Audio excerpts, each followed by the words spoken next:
Tenemos que factores de riesgo en realidad hay muchos. Está la edad, el sexo, la raza, historia personal de cáncer de mama, estilos de vida, factores hormonales, historia familiar, exposición a ciertos otros factores de riesgo, los factores ambientales y los hábitos. Obviamente no todos son modificables, algunos nacemos con ellos, otros son exposiciones que no son tan prevenibles, pero hay algunos que eventualmente podemos hacer.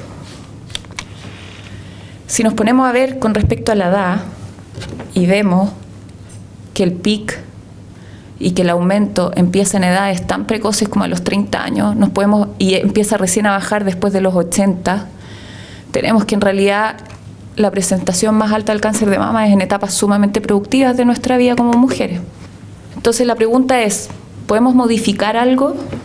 Y la respuesta es múltiples sí. ¿Qué sabemos sobre el peso?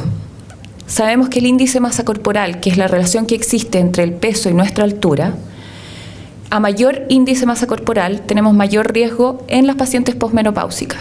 Cuando una mujer pesa 80 kilos en la posmenopausia, tiene un 25% más de riesgo que aquella que pesa 60, ajustado por la altura, obviamente, o sea, por el IMC, de hacer un cáncer de mama. Y aquellas pacientes que aumentan más de 10 kilos durante la posmenopausia o durante la menopausia tienen aproximadamente entre un 18 y un 20% más de riesgo de hacer un cáncer de mama que aquella que no sube de peso.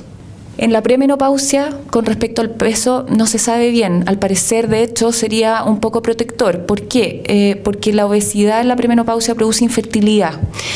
Y la causa eventualmente que está asociada al peso con respecto al cáncer de mama es que nosotras las mujeres generamos hormonas en la grasa. Por lo tanto, a mayor porcentaje de grasa que tengamos, mayor cantidad de hormonas que vamos a tener circulando. Tenemos que tener súper claro que bajar de peso es difícil. Por lo tanto, tenemos que ayudarnos y hacerlo de la mejor manera posible. Aunque salgamos a caminar, solamente eso, 30 minutos de corrido, 3 veces por semana, es suficiente. Hay que hacer cambios en el estilo de vida en lugar de dietas estrictas. ¿Qué pasa con los hábitos alimenticios? En cuanto a las grasas no está claro, pero pareciera ser que efectivamente el consumo de grasa saturada tiene una cierta relación. Entonces hay que tener clara cuáles son las grasas saludables. Ejemplo, las de pescado, la linaza, el aceite de colza, todos los frutos secos. Obviamente el exceso de consumo de grasas animales, como les decía, pareciera ser proclivizador para los cánceres de mama. Y en cuanto al consumo de carne, hay un estudio en el año 2007 en donde se desaconseja consumir más de 500 gramos de carne roja por semana.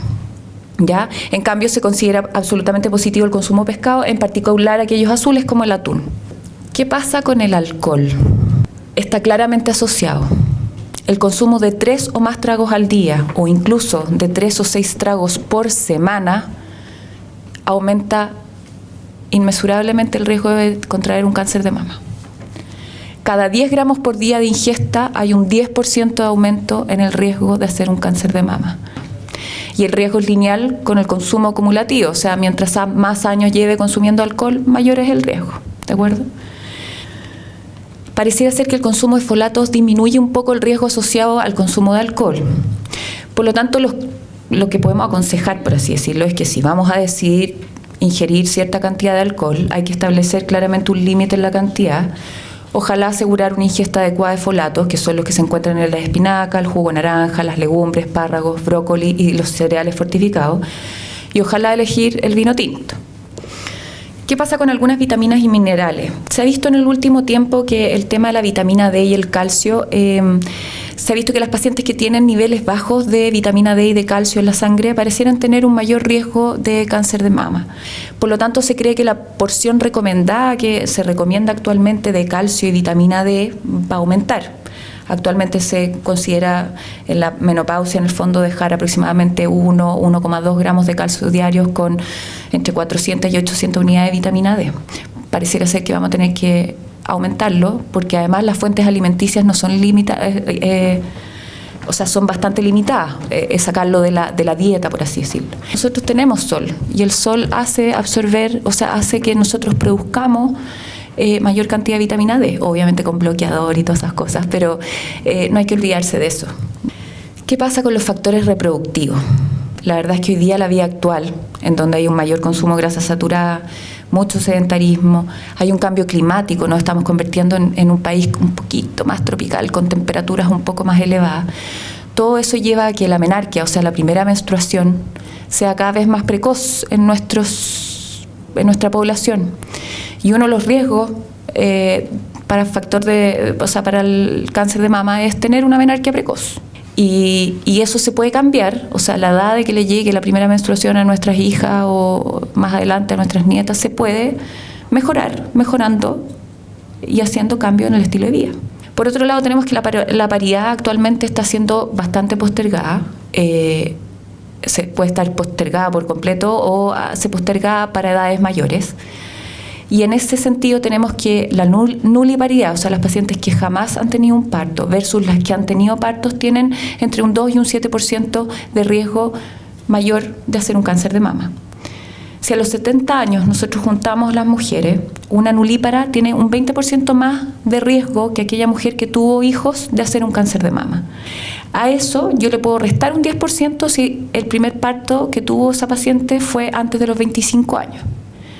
Pero le tengo que agregar un 5% si fue después de los 35. Y a los 30 años si yo tengo un parto a los 30 años, tengo el mismo riesgo de hacer un cáncer de mama que una paciente que no haya tenido hijos. Y si nos ponemos a pensar, hoy día la verdad es que la maternidad está siendo postergada más o menos a esas etapas de la vida. ¿Qué pasa con la lactancia? Efectivamente existe una disminución de más o menos un 4,3% cada 12 meses que se dé de lactancia. Por lo tanto, además de todo el tema apego y otros beneficios inmunológicos para la guagua, etcétera, la verdad es que la lactancia debiera ser fomentada. ¿Qué pasa con la hormonoterapia? Que es un tema no menor en la posmenopausia. La verdad es que hay estudios bien diferentes, con opiniones diferentes o resultados diferentes unos de otros. Lo que podemos asegurar hoy día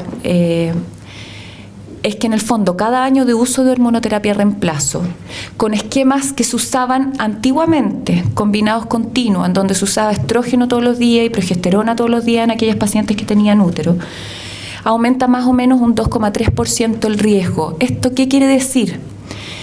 Que en 5,2 años de usar hormonoterapia hay 8 casos más por cada 10.000 mujeres. Solamente eso. No existe una contraindicación para usar hormonoterapia estricta, salvo ciertas condiciones muy importantes. ¿Qué pasa con los factores ambientales? El estar expuesto a la luz durante la noche altera un montón de hormonas a nivel cerebral. Y dentro de ellas, nuestras hormonas femeninas, de hecho, todas sabemos que cuando uno está estresado, cosas así, se nos cambia el ciclo, se nos cambian un montón de cosas desde el punto de vista reproductivo. Está todo el tema de los fitoestrógenos en cuanto a las cosas ambientales hoy día, que son estrógenos en el fondo naturales que se obtienen de ciertas comidas o de ciertas plantas.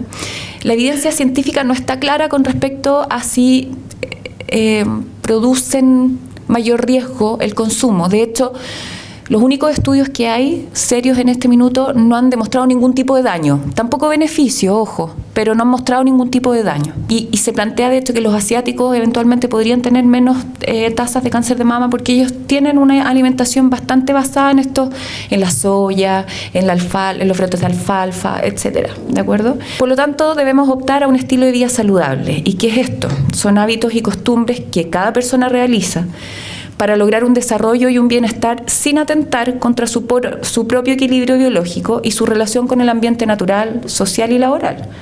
¿Cómo lograrlo? Bueno, evitando aquellas acciones que van en contra de la salud. Por ejemplo, el consumo excesivo de cigarrillo, el alcoholismo, el estrés, los malos hábitos alimentarios, el sedentarismo y todas aquellas costumbres o hábitos no saludables que usted eventualmente puede detectar y por ende cambiar.